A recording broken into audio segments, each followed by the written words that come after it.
नमस्कार, मैं हूं अरविंद राजतोष। आपका बहुत बहुत स्वागत है हमारे खास कार्यक्रम आमने सामने में।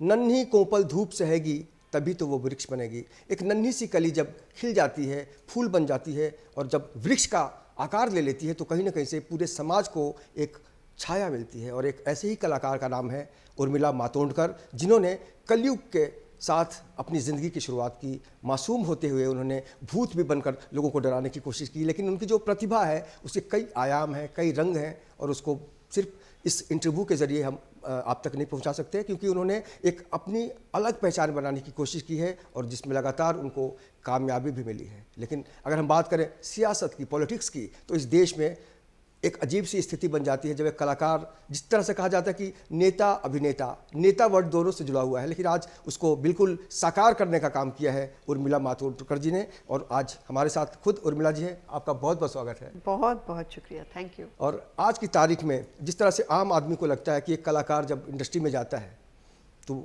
हीरो बनता है, हीरोइन बनता है और बहुत कुछ कर सकता है। एक हीरो से जो उम्मीद होती है, एक हीरोइन से जो उम्मीद होती है कि ये तो सब कुछ कर सकता है, क्या एक अभिनेता जब नेता बनता है तो ये सोच रहती है या नहीं? सबसे पहले उसी से शुरुआत करते हैं। उर्मिला जी, जब लोग हीरो हीरोइन को देखते हैं तो ये तो सब कुछ कर सकते हैं, पॉलिटिक्स में आने के बाद आपका कैसा सबसे पहला अनुभव रहा? सच तो मैं ये कहूँगी शुरुआत में कि मैं हमेशा सोचती हूँ कि पर्दे के ऊपर के नेता अभिनेता या हीरो हीरोइन कहते हैं वो बहुत अलग होते हैं और असल ज़िंदगी के हीरो हीरोइन कोई और ही लोग होते हैं। जैसे समाज में जो लोग अच्छा काम करते हैं, लोगों के लिए जो अच्छा काम करते हैं, मेरी आंखों में हमेशा से वो हीरो हीरोइन रहे हैं, ना कि सिर्फ पर्दों के हीरो हीरोइन। हम तो बस कुछ चुनिंदा लकी लोग होते हैं जिन्हें ऊपर वाले का साथ मिलता है और उसके बाद लोगों का साथ और प्यार मिलता है। लेकिन मैं एक ऐसे घर से आई हूँ जहाँ पर बचपन से एक ऐसी सीख दी गई है कि जो लोग आपको इतना बड़ा शानदार कलाकार बनाते हैं, इतनी कामयाबी देते हैं, उनके प्रति आपको भी कुछ करना चाहिए। तो इसके पहले तो खैर ये पॉलिटिक्स से दूर रहकर किया है और अभी पॉलिटिक्स में आकर करने का विचार किया है बस। लेकिन आपने जिस तरह से ट्रेलर दिखाया है, फिल्म तो बाकी अभी, उसका कहीं ना कहीं से एक बहुत बड़ा असर है, क्योंकि अक्सर लोग पैसे को छुपा लेते हैं। आप तो सामने से आपने कांग्रेस से बचे पैसे को शिवसेना को दे दिया, तो इसको किस तरह से हम देखें कि नहीं? देखिए, मेरा मानना यही है कि जो भी लोगों के अच्छाई के लिए हो वो काम मैं करना चाहती हूँ। अभी ये लोगों तक पहुँचाने में मुझे वक्त लगेगा, क्योंकि दुर्दैव की बात ये है कि ज़्यादातर लोग आज अपने फ़ायदे के लिए हर एक चीज़ करते हैं और उसमें कोई गलत है नहीं। लेकिन जैसे आपने पहले भी कहा कि मेरी कुछ 30 बरस की करियर रह चुकी है बतौर सिर्फ एक अभिनेत्री के, उसके पहले बतौर चाइल्ड आर्टिस्ट के। तो इतनी बड़ी करियर के बाद जाहिर सी बात है मेरी एक बहुत खूबसूरत और बहुत बेहद शानदार सी लाइफस्टाइल अपने आप में है। तो ऐसी कोई चीज़ नहीं है जो पॉलिटिक्स मुझे अलग से जाके अभी देगा। नाम, पैसा, शोहरत, सब कुछ इस समाज का, इस देश के लोगों का दिया हुआ ऑलरेडी और ऊपर वाले का दिया हुआ मेरे पास है। तो बस जाहिर सी बात है, इससे ज़्यादा आगे जाके कुछ करना चाहती हूँ इस समाज के लिए। ये एक ही वजह लेके आई हूँ। तो इसके लिए मेरी जो लाइफ है और जो करियर इसके आगे की भी रहेगी, उसमें बहुत ट्रांसपेरेंसी रहेगी। उसमें ऐसी कोई चीज़ मैंने लाइफ में पहले भी ना की है, अब तो करने का सवाल ही नहीं है। तो मुझे लगता है जो भी चीज़ लोगों के फ़ायदे को मद्देनज़र रख के की जाती है वो ही सही चीज़ होती है, इसमें और कोई दो राय हो नहीं सकती। और इन सब बातों के बीच में आप तमाम दर्शकों की तरफ से उर्मिला जी को कहूँगा हैप्पी बर्थडे।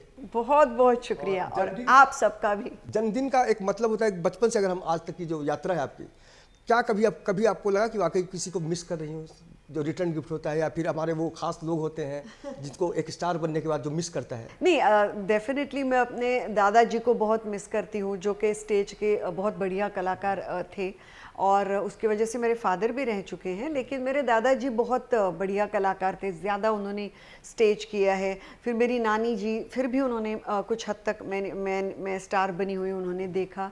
तो ऐसे लगता है कभी कभी कि अगर वो देखते तो बहुत ज़्यादा खुश होते कि किस तरह मेरी करियर आगे बढ़ी और कितनी बड़े पैमाने पर लोगों की सराहना मिली। क्योंकि मैं ये बात यहाँ ज़रूर कहना चाहती हूँ, जो कि मैं कहते कहते नहीं थकती, कि अगर लोगों का मुझे सराहना और उनका अगर साथ नहीं मिलता तो एक बेहद मिडिल क्लास से आई हुई लड़की का इतने बड़े बड़े मकाम हासिल करना नामुमकिन हो जाता। तो उसके लिए हमेशा से उनकी शुक्रगुजार रही हूँ और हमेशा रहूँगी। बिल्कुल। और रिटर्न गिफ्ट क्या देना चाहेंगे जो आपको बहुत प्यारे हैं, आपको बहुत प्यारे हैं? मुझे लगता है रिटर्न गिफ्ट आदमी की ज़िंदगी के पल होते हैं, ना कि कोई मटेरियलिस्टिक चीज़ें, क्योंकि ये सारी चीज़ें आदमी के ज़िंदगी में आती है जाती है, तो लेकिन आप जो पल किसी को दे सकते हो, किसी को वक्त अपना दे सकते हो, किसी के ज़िंदगी की थोड़ी बहुत लम्हे अगर आप खुश कर सकते हो। जैसे मुझे याद है जब महाराष्ट्र में बाढ़ आई थी बहुत बुरी 2019 में, तो मैं और मेरे पति और एक हमने 2-4 हमारे लोग 3 दिन के दौरे पर गए थे महाराष्ट्र में, इचलकरंजी, कोल्हापुर और सांगली में, और उन लोगों के बीच बाकायदा गए। हालांकि मुझे बहुत कहा गया था कि मत जाइए आप, क्योंकि हेल्थ के इश्यूज होते हैं, बहुत सारे कठिनाइयाँ होती है, लेकिन मुझे ऐसा लगा कि उस दौरान मैं उन लोगों के आंखों में थोड़ी रोशनी अगर ला सकी, चेहरे पे थोड़ी मुस्कुराहट ला सकी, तो मेरे ख्याल से जीना बस उसी का नाम है। तो अगर वो कर सकते हैं लोगों के लिए, तो वो सबसे बड़ी रिटर्न गिफ्ट ज़िंदगी में होती है। बिल्कुल, यानी कह सकते हैं कि कुछ सीधे साधे प्रश्न हैं, जवाब दीजिए, बस अपनी आत्मा को हिसाब दीजिए। तो उर्मिला जी ने दुनिया की परवाह नहीं की, ये नहीं सोचा कि मैं स्टार हूँ, बीमार पड़ सकती हूँ, कुछ हो सकता है, लेकिन जो एक अंदर की जो भावना थी एक कलाकार के तौर पर इन्होंने जाहिर किया। और जाहिर तौर पर बचपन से हर कोई, खासकर बड़े जो हमारे बड़े बूढ़े होते हैं, बुजुर्ग होते हैं, दोस्त होते हैं, हर कोई कहता है कुछ कर कुछ कर कुछ कर, लेकिन जिसके नाम में ही कर हो, जी हाँ, उर्मिला बातोंड कर, यानी कर, इसका कभी कुछ। जी बिल्कुल, ऐसे काफ़ी कर वैसे मैं आपको बता सकती हूँ, तेंदुलकर और मंगेशकर, तो जी हाँ, बहुत खुशनसीबी है हमारी कि हम महाराष्ट्र के लिए कुछ कर सके और हमारे सारे देश के लिए कुछ कर सके, कि देश में और विश्व भर में इतना नाम कमाया है, तो बस ऊपर वाले का शुक्र है। और सबसे बड़ी जो समस्या होती है एक कलाकार की, खासकर स्टार की, कि बहुत कुछ चाहता है कई बार करना अपने लोगों के लिए, लेकिन कुछ स्थितियाँ ऐसी पैदा हो जाती हैं, कभी उसका कुछ मलाल है? नहीं, मुझे यही लगता है कि जब मैं इतने बरसों तक स्टार रही, तो जाहिर सी बात है तब भी अपने अपने लेवल पे कुछ कुछ लोगों के लिए किया, लेकिन मैंने कभी ये सही नहीं समझा कि वो कभी मेरे इंटरव्यू में मैं बात करूं या कभी इसके बारे में कुछ जिक्र करूं। तो अभी भी मैं जो करती हूँ ज़्यादातर लोगों को बताना ज़रूरी नहीं समझती, क्योंकि वो आप अपनी सुख के लिए करते हैं। लेकिन आज मुझे इस बात का कोई मलाल नहीं है, क्योंकि आज मैं फुल फ्लेजड जब पॉलिटिक्स में आ चुकी हूँ, तो अपना सारा वक्त जो है और सारे जो अपना एफर्ट्स है वो इन चीज़ों में लगा सकती हूँ कि जो मुझे आज तक समाज में दिया है, जिस समाज ने मुझे आज यहाँ इस मकाम पे पहुँचाया है, वो वापस देना चाहती हूँ। तो आगे ज़िंदगी में ये मलाल ना रहे, इसकी कोशिश में आज ये कदम राजनीति में पड़ चुके हैं, तो अभी वो मलाल होपफुली आगे चल के नहीं रहेगा। चलिए, जब जनता का प्यार मिलता है, आपको तो शुरू से आदत रही है जनता का प्यार पाने की, अभी आपको क्या लगता है जिस तरह से आपके खिलाफ जो लोग आलतू फालतू बकते हैं, तो बतौर कलाकार कितना दुख होता है? मुझे लगता है, क्योंकि आप सफाई देती हैं ना सबको। मुझे लगता है कलाकार, आपने बहुत सही कहा, बहुत ज़्यादा संवेदनशील होता है, बहुत ज़्यादा इमोशनल होता है, सेंसिटिव बहुत ज़्यादा होता है दूसरे लोगों से, और सही बात है कि उसे ज़्यादातर सराहना ही लेने की आदत रहती है। लेकिन पॉलिटिक्स एक ऐसा फील्ड है जिसमें ये ज़रूरी नहीं है कि सब लोगों को आप सही लगे। बस दुर्दैव की बात यह है कि आज का हमारा देश का जो पॉलिटिक्स है वो बेहद नफ़रत भरा और द्वेष भरा बन चुका है, और कहीं ना कहीं एक बदले की भावना से बना हुआ पॉलिटिक्स हुआ है। ये बहुत दुख की बात है। इसके पहले भी ऑपोजिशन के लोग होते थे, इसके पहले भी अलग अलग मुद्दे होते थे, अलग अलग विचारधाराएं होती थी, लेकिन उन विचारधाराओं के बीच की लड़ाइयाँ होती थी, ना कि उन लोगों के बीच की। आज ज़्यादातर ये देखने को मिलता है कि व्यक्तिगत रूप में लोग एक दूसरे पे ज़्यादा वार करने में बिजी रहते हैं, और व्यक्तिगत निजी बदले की भावना से की हुई राजनीति ज़्यादा देखने को मिलती है। लेकिन मैं बहुत ही अभिमान से ये बात कहना चाहती हूँ कि जब मैंने मेरा 1 महीने का भी नहीं 28 दिन का कांग्रेस का बहुत ज़बरदस्त और तगड़ा कैंपेन किया, मैं शायद अकेली उस वक्त की या बहुत कम लोगों में से रही होंगी उस वक्त के राजनीति में जिन्होंने किसी भी तरह का पर्सनल अटैक किसी पे नहीं किया। मैंने कोई व्यक्तिगत टिप्पणी, बिल्कुल नहीं, भद्दी या गलत किसी भी औरत या आदमी पे नहीं की। मेरी जो लड़ाइयाँ रही हैं वो विचारधाराओं से रही हैं और वो रहेंगी। और मैं इसलिए कभी कभी दुख ज़रूर होता है कि इस लेवल तक लोगों को गिरना नहीं चाहिए। एक अपनी गरिमा, अपने पद की गरिमा, अगर आप चाहते हैं कि आपके पद की और आपकी गरिमा लोग रखें तो अपने आप से शुरू कीजिए। जैसे गांधी जी ने कहा था कि जो बदलाव आप समाज में देखना चाहते हैं वो बदलाव आप पहले खुद बने, तो ये बहुत ज़रूरी होता है। मैं कहीं ब्लड डोनेशन कैंप में चली जाती हूँ, मैंने खुद पहले डोनेशन किया है, ब्लड डोनेशन, क्योंकि मैं ये चाहती हूँ कि अगर मैं लोगों को कहूँ कि रक्तदान ही जीवन दान है तो मैं भी करूं, तो ऐसे विचार के मैं व्यक्ति हूँ, लेकिन तकलीफ़ें होती हैं क्योंकि ये इस लेवल की गंदगी समाज में नहीं होनी चाहिए, ये उसके पीछे की भावना है, विचार है। तो ये समाज की गंदगी धीरे धीरे कुछ लोगों को तो शुरुआत करनी चाहिए कम करने की। पहले शिवसेना की एक छवि थी कि सिर्फ महाराष्ट्र तक या सिर्फ मराठी लोगों की बात करती है। आज नेशनल लेवल पे लोग बात करते हैं। संजय राउत चले गए थे बॉर्डर पे किसानों से मिलने, लेकिन आपको नहीं लगता कि वाकई आसपास की जो पार्टियां हैं जो हमदर्द बनती थीं, उन्होंने कहीं ना कहीं से दबाने की कोशिश की थी, और शिवसेना जब आगे बढ़ रही है, कुएं से बाहर निकल रही है, तो लोग बर्दाश्त नहीं कर पा रहे। मुझे लगता है कहीं ना कहीं हर कोई व्यक्ति जब अपने दायरे से निकलकर बाहर बढ़ना चाहता है, जैसे आपने इंट्रोडक्शन में कहा कि जब आप एक पेड़ से वृक्ष की तरफ बढ़ रहे होते हैं तो आपको बहुत टिक्का टिप्पणियां सहन करनी पड़ेगी, आलोचनाएं लेनी पड़ेंगी, और जैसे मैंने कहा कि बहुत सारे घृणा और बदले से भरे हुए लोग आपको मिलेंगे। ऐसी बहुत सारी जो है क्या कहते हैं उसको बाधाएं आपके रास्ते में आएंगी, लेकिन इसके ऊपर उठ के आपको आपके विचारों में विश्वास रख के आगे जाना है।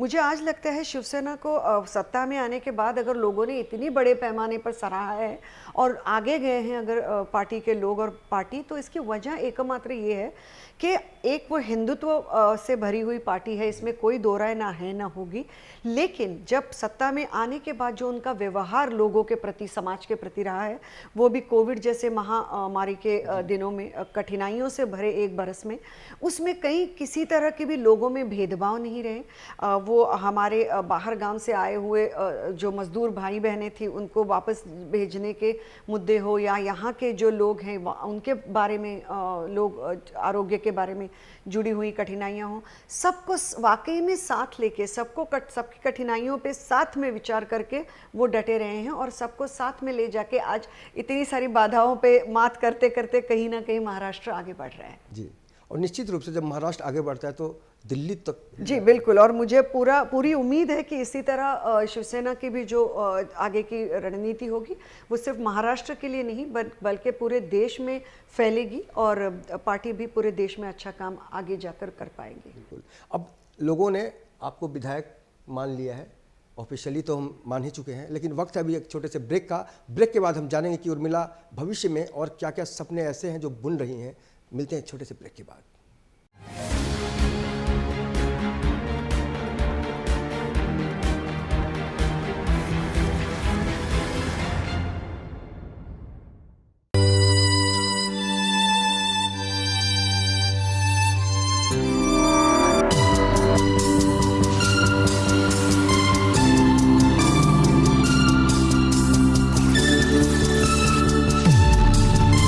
कुछ भी पी लो, अब तुम्हारी बॉडी रिवाइव होने वाली नहीं है। ये कोई मामूली टॉनिक नहीं, बॉडी रिवाइवल है। यहाँ भी बॉडी रिवाइवल। बॉडी रिवाइवल लाए, जीवन दोबारा पाए।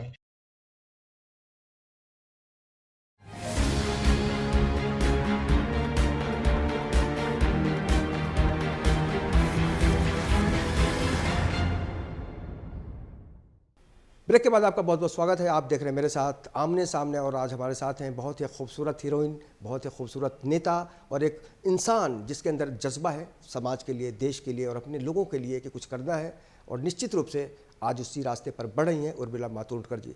आपका एक बार फिर से स्वागत है। जिस तरह से देश में अलग अलग समस्याएँ परेशान करती हैं आम आदमी को, अब किसानों का जो है 2.5 महीने से ज़्यादा अरसा गुजर चुका है। शिवसेना की जो भूमिका है वो तो हम जानते ही हैं, लगातार कटाक्ष किया जा रहा है सरकार पे। बतौर कलाकार क्या सोचती हैं आप? मुझे एक बार मैं फिर कहूँगी कि मेरी जो सारी रिएक्शंस है सबसे पहले हमेशा ही बतौर कलाकार और बतौर एक इस समाज का एक हिस्सा होने के तौर पे रहेगी, और उस ही रूप से मैं सबसे पहले कहना चाहती हूँ कि हमारे देश का किसान, जो हमारे देश का नारा रह चुका है, कृषि प्रधान देश हमारा रह चुका है, जय जवान जय किसान का नारा हमारा आज़ादी के बाद में क्या कहते हैं जिसे फ्री इंडिया का सबसे बड़ा नारा वो रह चुका है। तो इसमें तो कोई दो राय हो ही नहीं सकती कि किसान जो इस देश का कह रहा है उसके साथ आप और हमको खड़े रहना ही है। तो सिंपल सी बात यह है कि अगर ये 3 बिल जो इनके फ़ायदे के लिए लाए गए हैं, अगर इतने बड़े पैमाने पर कठिनाइयाँ कि 60 से ज़्यादा दिन अगर आज वो इतनी कड़कती ठंड में बैठे हुए हैं, बच्चे और औरतें बैठी हुई हैं, तो उनकी बातों पर ध्यान देना पड़ेगा सरकार को। और इस तरह की जो आज इतने बड़े बैरिकेड्स लगाए गए हैं, इतनी बड़ी, ये एक डेमोक्रेसी में सही मायने में क्या डेमोक्रेसी बच जाती है? फिर ये कोई लोकतंत्र कुछ उसमें दिखाई नहीं देता। और सबसे बड़ी, और मुझे लगता है किसान के नहीं, एक आम भारतीय के एक भारतीयत्व को अगर ठेस पहुंचाने वाली सब में सबसे बड़ी बात है तो ये है कि उन किसानों को देशद्रोही, खालिस्तानी, इस तरह के पता नहीं कितने नाम और इस तरह का इंसल्ट उनके ऊपर करना, ये सारी बहुत दिल को ठेस पहुंचाने वाली और गलत चीज़ें हैं। और मैं बस इतनी ही प्रार्थना करती हूँ कि ये जो उनका स्ट्रगल चल रहा है उनमें उन्हें सफलता हासिल हो। क्योंकि जो किसान, मैंने आज ही सुबह में एक बहुत बढ़िया वीडियो डाला है, जो एक आदमी पूछ रहा है, जब हमने मुगलों के साथ लड़े तो हम लड़वैया कहलवाए, जब अंग्रेज़ों के साथ किए तो हम देशभक्त कहलवाए, जब हमने कोविड के वक्त वो लंगर लगाया, लोगों की सेवा की, तब भी हमारी, और आज अगर हम अपने हक के लिए लड़ रहे हैं तो हम खालिस्तानी बन गए, तो हम देशद्रोही कैसे बन गए? तो ये सारे सवालों के जवाब तो देने पड़ेंगे। सच कहना अगर बगावत है तो समझो हम भी बागी हैं, इस तरह की एक भावना है किसानों के अंदर। किसान अन्नदाता कहलाता है और करदाता जो होता है आज कंफ्यूज है। वाकई देश में लेकर बहुत सारे कन्फ्यूज़न है, लेकिन मुझे उम्मीद है कि अगर बतौर मंत्री उर्मिला मातोंडकर को अगर जिम्मेदारी दी जाए तो पहला काम किस तरह का उठाएंगे आप? मुझे लगता है सबसे पहले बहुत बड़े पैमाने पर काम करना पड़ेगा हमारे यहाँ के छोटे बच्चे और महिलाओं के लिए। बच्चे इसलिए क्योंकि वो हमारे देश का भविष्य होते हैं ज़्यादातर, और उनके लिए जितने बड़े पैमाने पर करना चाहिए उनके एजुकेशन के लिए, और सबसे बड़ा तो उनके जो न्यूट्रिशन है, जो हमारे दरिद्र रेखा के नीचे के बच्चे हैं, जो बहुत ज़्यादा गरीबी के लेवल, जो कहते हैं लाइन के नीचे है, जिनको ठीक तरह से खाना पीना भी नहीं मिलता, एजुकेशन वगैरह की बाद में बातें आती। गरीबी रेखा के नीचे की बात, गरीबी रेखा के नीचे के जो बच्चे हैं, जिन्हें खाना एक जो बेसिक एक हमारी हर तरह से बढ़ा होने में जो ज़रूरी होता है, वो भी माल न्यूट्रिशन होता है, उनका जो प्रॉपर न्यूट्रिशन होता है वो नहीं पहुंचता।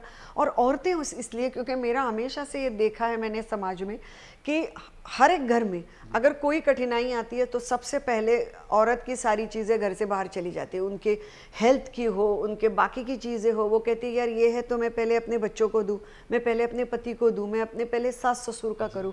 तो उनके लिए बहुत बड़े पैमाने पर काम करना ज़रूरी है, और उनको भी आर्थिक रूप से और ज़्यादा अपने पैरों पर खड़े रहना, और उनके भी एजुकेशन के बारे में। हमारा महाराष्ट्र एक जगह ऐसी रही है जहाँ सावित्रीबाई फुले जैसी औरत ने 100 बरस से पहले स्त्री शिक्षण के लिए इतनी सारी चीज़ें की। तो आज हम पीछे नहीं, हमें और आगे बढ़ते जाना है।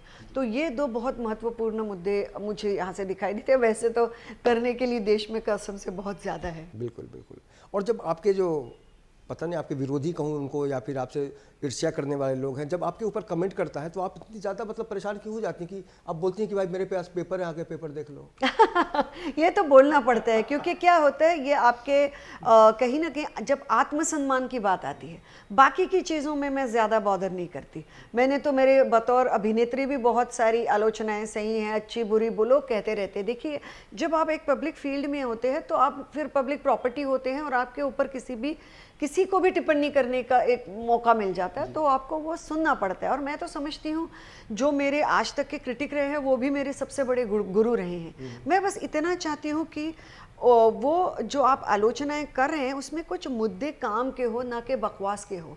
और जब ये चीज़ें अपने आत्मसम्मान पे आती हैं, तो मैं एक मराठी हूँ, शिवाजी महाराज के जन्मभूमि से हूँ, तो आत्मसम्मान के लिए तो मैं किसी भी लेवल पे पीछे नहीं हटूंगी। जो मेरा पैर आगे बढ़ा है, जो मेरे मुंह से शब्द निकला है, वो अगर अपने आत्मसम्मान के लिए निकला है तो वो पीछे कभी नहीं आएगा। बिल्कुल, यही जो कॉन्फिडेंस है उर्मिला को आज नेता का जो रास्ता है वहाँ तक पहुँचा दिया है। इसी कॉन्फिडेंस की वजह से इन्होंने भूत को भी पकड़ा है, जलवा भी दिखाया है, और एक रंगीलापन जो होता है इंडस्ट्री में उसको इन्होंने साफ साफ मासूमियत के साथ पेश कर दिया है। और जाहिर बात है जब एक कलाकार के अलग अलग किरदार आपके सामने आते हैं तो एक आम आदमी यही सोचता है कि बहुत सारे इनके शेड हमने देखे हैं, पॉलिटिक्स में भी बहुत कुछ देखने को मिलेगा। ऐसा कभी आपको लगता है उर्मिला जी की वाकई काश मुझे ये पावर मिल जाता तो मैं ये कर सकती। हाँ, मुझे ऐसा बहुत बार लगा है, मेरे कैंपेन के दौरान लगा है, अभी भी लगा है। मैं आपको एक बहुत मेरे दिल को सबसे ज़्यादा जो छू गया है किस्सा सुनाती हूँ। मेरे 2019 के कैंपेन के दौरान एक गणपत पाटिल नगर करके जगह है बोरीवली में, और बहुत बड़ी झोपड़पट्टी है और बहुत सारे लोग हैं वहाँ पे, और बाबा साहेब अम्बेडकर जी की जयंती थी उस दिन, और बहुत सारे प्रोग्राम्स मैंने लिए थे क्योंकि वहाँ पे बहुत सारे उनके अनुयायी हैं। और तो एक जगह, और वहाँ बहुत ज़्यादा ट्रैफिक रहता है, तो एक जगह से दूसरी जगह निकलते निकलते पहुँचते पहुँचते देर होती जाती है। अब मैं जब वहाँ पहुँचने लग गई तब तक वहाँ की बिजली चली गई, और मेरे जो साथी लोग थे सारे, उन्होंने मुझे कहा अभी आप इतने अंधेरे में वहाँ मत जाइए, वैसे भी वो एरिया इतना अच्छा नहीं है, समझा जाता है, पता नहीं आपको, आपके सिक्योरिटी का जिम्मा हमारे ऊपर है, हम तो ये जिम्मा नहीं ले सकते। मैंने बोला नहीं, मैंने उनको मेरा वर्ड दिया है कि मैं आऊँगी, और अगर मैं नहीं गई कहीं ना कहीं उनकी भावनाओं को ठेस पहुँचेगी, मैं तो जाऊँगी। अभी जो भी उधर ऊपर वाले ने मेरे इस पे लिखा होगा वो मिलेगा। अब मैं वहाँ गई हूँ, कंप्लीट अंधेरा था, एक छोटा सा स्टेज बनाया हुआ था उन्होंने, और एक छोटा सा केक रखा था जो उनकी याद में हमको काटना था।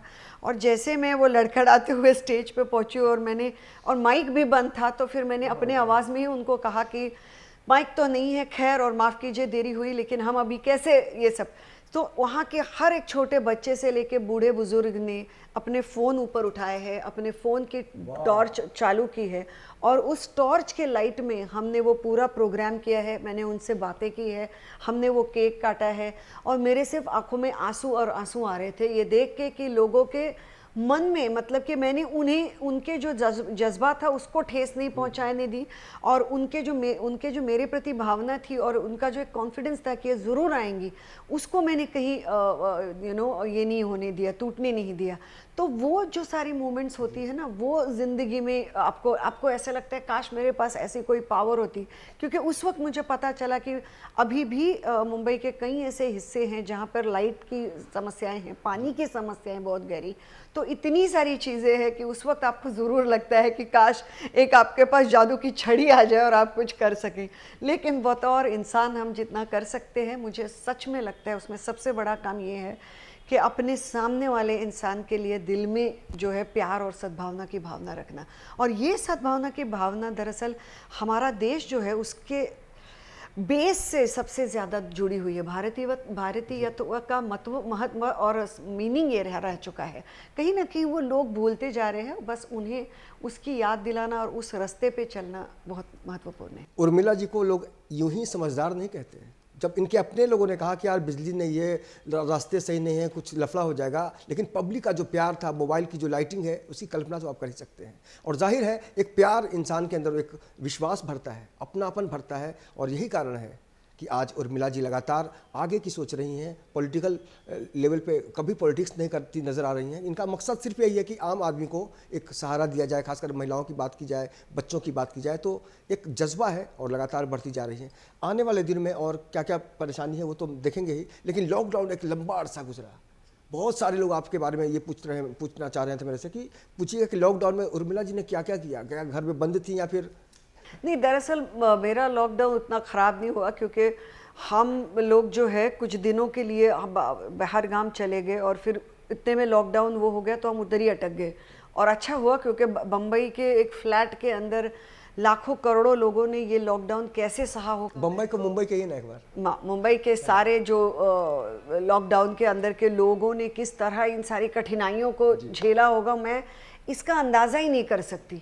बल्कि महाराष्ट्र में और देश में अलग अलग लेवल पे अलग अलग लोगों को क्या क्या कठिनाइयाँ सहन करनी पड़ी होंगी, उस हिसाब से तो मैंने काफ़ी कम की, लेकिन मेरा ख्याल पूरे वक्त उनके साथ था, क्योंकि मुझे ये लग रहा था कि एक लेवल की नहीं होती। एक तो इंसान को हमेशा लगता है कि ये ना करो कहा जाए तो वही करने की चाह हो जाती है।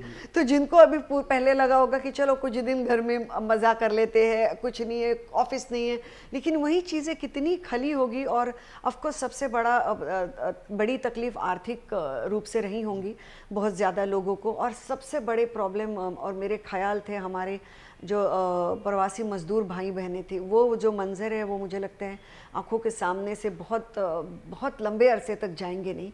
उन्होंने बहुत ज़्यादा कठिनाइयाँ सही और अभी धीरे धीरे अच्छा है कि देश एक तरह से, लेकिन एक अच्छी बात यह है कि जैसे मैंने पहले जिक्र किया, कहीं ना कहीं हमारे अंदर की इंसानियत बहुत ज़्यादा बड़े पैमाने पर भी जगी और लोगों ने लोगों की सबसे ज़्यादा मदद की, जो मेरे लिए बहुत बड़ी बात एक रही और वो एक बहुत खूबसूरत चीज़ थी। और एक लोगों को ऐसा हो गया था कि भगवान ने दुनिया बनाई और उसका सबसे फेवरेट जो ये है वो इंसान है, तो बस हम ही दुनिया चलाते हैं। वो जो भ्रम था वो टूट गया। आज हम कहीं ना कहीं नेचर के साथ और भगवान के सामने सर झुका के रहना सीख गए हैं और एक दूसरे के साथ पैर पे पैर, कदम पे कदम चलकर आगे चल रहे हैं। ये बहुत बड़ी बात है।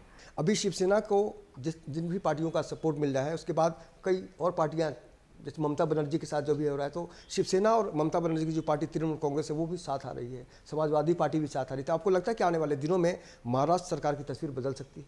मुझे पूरी उम्मीद है कि आने वाले दिनों में जो है कि बहुत बड़े पैमाने पर अलग अलग तरह की पार्टीज़ इकट्ठा आएंगी और एक बहुत ही शानदार प्रदर्शन करेंगी। आपके वक्त तो मैंने आज सुबह में भी एक ममता बनर्जी जी का स्पीच सुना, बहुत शानदार और ज़ोरदार रहा और मुझे लगता है कि वो जिस तरह बंगाल को इकट्ठा पकड़ के है और बंगाल की संस्कृति और लोगों को अपने आप का एहसास दिलाए हुए उन बंगाल को आगे लेकर जा रही हैं, वो बहुत बड़े पैमाने पर सराहनीय है। तो उर्मिला जी आलोचना कभी नहीं करती, किसी की शिकायत नहीं करती, बस अपने दिल की बात करती हैं। और जाहिर तौर पर जब एक कलाकार, एक राजनेता जब अपने दिल की बात करता है तो दिल की बात दिल तक पहुंचती है। और आप लोगों का भी एक फ़र्ज़ बनता है कि आप जिस तरह से नेताओं के बारे में सोचते हैं, समझते हैं, उर्मिला जी के बारे में बहुत कुछ आपने सुना और बहुत सारी अच्छी अच्छी बातें सुनी। निश्चित रूप से एक दशा और दिशा की बात होती है और देश की जो स्थितियां हैं उससे हर कोई वाकिफ़ है। आम आदमी बहुत समझदार है। क्या जनता को आप समझदार मानती हैं ना? बिल्कुल, मुझे ये लगता है कि लोकतंत्र का मतलब ही ये है कि जो जनता ने जनता के लिए बनाई गई सरकार, तो जनता तो बहुत समझदार है। बस कभी कभी ये हो जाता है कि जो सरकार जनता ही चुन कर दे जाती है, वो सरकार आगे जाके ऊपर बैठ के शायद नीचे की जनता को देख ही नहीं पाती। लेकिन वो लोग जो दूसरों के ऊपर टिप्पणियां करके उधर पहुंच जाते हैं, उन्हें और भी ज़्यादा ज़रूरी होता है कि ज़मीन से जुड़े रहे, कि अपने जो रूट्स है उनसे जुड़े रहे, अपने जो बेसिक लोग हैं, अपने जो कामगार लोग हैं, अपने जो मजदूर लोग हैं, किसान लोग हैं, वर्किंग क्लास है, ऑफिस गोइंग लोग हैं, उनके साथ जुड़े रहे, उनके समस्याओं से जुड़े रहे, क्योंकि वो लोग हैं जो आपको बड़ा बनाकर, आपको नेता बनाकर वहाँ पे बैठाते हैं। तो ये सिर्फ मुझे नहीं, जो जिनको उन्होंने चुन कर दिया है, उन्होंने ये बात हमेशा ध्यान रखना बहुत ज़रूरी है। क्योंकि हमारे मराठी में कहते हैं माई बाप जनता, हमारे स्टेज से मैं आती हूँ तो वहाँ कहते हैं माई बाप जनता। तो मेरे लिए तो हमेशा पहले बतौर कलाकार और आज भी बतौर नेता और हमेशा ज़िंदगी में माई बाप जनता है। तो अगर उनका साथ रहा तो ही सब कुछ होता है। जो आदमी ये भूल गया वो समझिए गया। तो बस अब जनता की जिम्मेदारी है कि उर्मिला जी के साथ किस तरह से कदम मिला के आगे बढ़ते रहें। और आखिरी सवाल आज का, एक कलाकार के तौर पर, एक स्टार के तौर पर हमने अलग अलग रंग देखे हैं उर्मिला जी के, लेकिन एक कलाकार बहुत प्यासा होता है, कभी प्यास नहीं बुझती। जिस तरह से शाकाल का जो मगरमच्छ है बोलता है कि कभी भी कितना भी खाता है हमेशा भूखा रहता है, एक कलाकार कभी आपकी कभी इच्छा है कि कोई ऐसा किरदार बाकी रह गया है? जी बिल्कुल बिल्कुल। एक मैं करने वाली थी वेब सीरीज़, हालांकि मुझे कोई इंटरेस्ट ऐसा है नहीं कि मुझे अब भी एक्टिंग करनी है, लेकिन एक बहुत बढ़िया वेब सीरीज़ मेरे पास आई थी पिछले बरस, और वो पिछले बरस के अप्रैल में शुरू होने वाली थी। फिर लॉकडाउन आ गया, फिर वो आगे गई और अभी कुछ थोड़े बहुत परमिशन के प्रॉब्लम से जूझ रही है, जो कि डिफेंस से मिलने की भी है। अगर ऐसा कोई बहुत ज़्यादा बढ़िया किरदार आता है कि जो कहीं ना कहीं आज तक की मेरी इतनी जो अलग अलग विभिन्न तरह की भूमिकाओं से भरी हुई करियर रही है, उससे अलग हटकर और आगे जाकर हो, तो मैं ज़रूर चाहूँगी कि ऐसे कुछ करूँ। लेकिन पॉलिटिक्स अपने आप में मेरे लिए एक बहुत बड़ा अनदेखा सा ऐसा गहरा समंदर है, और उस समंदर में मैं चाहती हूँ कि बस उसमें गोताखोर की तरह नीचे जाके मोती निकालूं और लोगों की तरफ फेंकूं। तो उसमें बहुत वक्त और समय और बहुत सारी कठिनाइयां और बहुत सारे एफर्ट्स लेने पड़ेंगे।